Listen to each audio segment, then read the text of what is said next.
გორში ხელოვნების სახლზე გამოფენილ ევროკავშირის დროშა საალებადი სითხე შეასხეს და დაწვას სცადეს. შემთხვევა გუშინ საღამოს 9 საათზე იმ დროს მოხდა, როცა შენობაში ორგანიზაციის წევრები იმყოფებოდნენ.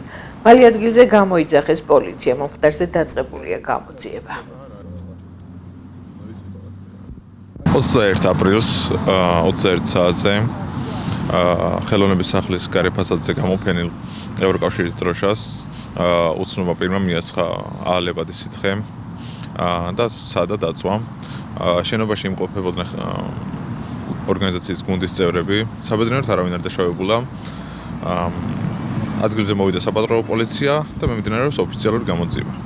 არ ვიცით ერთი პირი იყო ან რამდენიმე შიგნით ყოფმა ადამიანებმა, როგორც კი შენიშნეს აალებული ცეცხლი, მაშინვე მობილიზდნენ იმას, რომ ჩაეკრო და როდესაც გარეთ გამოვიდნენ, უკვე ის ადამიანი გაქცეული იყო.